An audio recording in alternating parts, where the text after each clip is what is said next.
তাহলে বাইরেরগুলো গুরুত্ব দিতে পারবেন। আপনার আসল সংসারটাই যদি গুরুত্ব না দিলেন, তাহলে আপনি বাইরেটা কী করে গুরুত্ব দেবেন?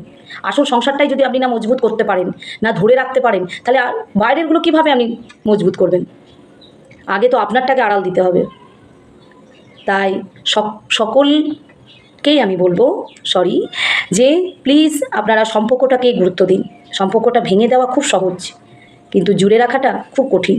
দেখুন, আগেকার যুগে কিন্তু এক হাঁড়িতে সবাই থাকতো বলে সত্যি সম্পর্কগুলো ভীষণ ভালো ছিল। এখন দেখুন প্রত্যেক একটা করে ছোট্ট ছোট্ট হাঁড়ি হয়ে গেছে। তখন কিন্তু অনেক বড় একটা হাঁড়ি চাপতো, বড় কড়াই চাপতো, সেখানে কিন্তু সবাই একসাথে মিলে উঠোনে খাওয়া দাওয়া করতো।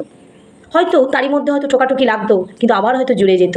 কিন্তু এখন যেহেতু ছোট ছোট হাঁড়ি হয়ে গেছে, ছোট ছোট কড়াই হয়ে গেছে, তাই সম্পর্কগুলো খুব ছোট ছোট হয়ে গেছে। সেই সম্পর্কগুলো কিন্তু কোনো দাম রাখছে না, কারণ চোখের আড়াল তো মনের আড়াল। তো চোখের যখনই আমাদের আড়াল হয়ে যাচ্ছে না, তখন হয়তো সম্পর্কগুলো আমাদের নষ্ট হয়ে যাচ্ছে। তো ম্যাক্সিমাম একটা ফোনে আর কি হয় বলুন? এখন মানুষের বাড়ি যাওয়া বন্ধ হয়ে গেছে, মানুষ এত ব্যস্ত হয়ে পড়েছে। কিন্তু আগের যুগের মানুষরাও তো ছিল, তা ওনারাও কিন্তু ব্যস্ত ছিলেন, ওনাদেরও জীবনযাপন গেছে, তারই মধ্যেও কিন্তু সম্পর্কটা টিকে ছিল। এক থালায় তারা খাওয়া দাওয়া করতো। তো যাই হোক, আজকে অনেক বকে ফেললাম, জানি না আপনাদের কতটা ভালো লাগলো। যদি ভালো লাগে প্লিজ একটা কমেন্ট জানাবেন, আমি আবার নতুন ভিডিও নিয়ে আপনাদের কাছে ফিরে আসবো। প্লিজ সকলেই ভালো থাকুন, টাটা। গুরুত্ব বেশি দিতে হবে, যে কোনো সম্পর্ক বলুন, সেই সম্পর্কটাকে কিন্তু খুবভাবে গুরুত্ব দিতে হবে, যাতে গুরুত্ব অনুযায়ী আপনি সেই সম্পর্কটাকে আরও মজবুত করতে পারেন।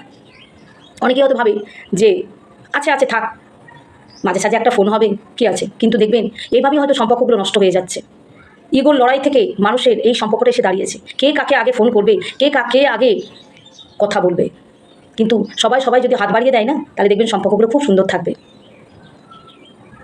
আর যেটা করতে হবে সেটা হচ্ছে, আমাদেরকে প্রথমেই যেটা করতে হবে যে আমাদের ফ্যামিলিটাকে আগে গুরুত্ব দিতে হবে। মা বাবা, ছেলে বউ, সন্তান, প্রত্যেকেই, স্বামী,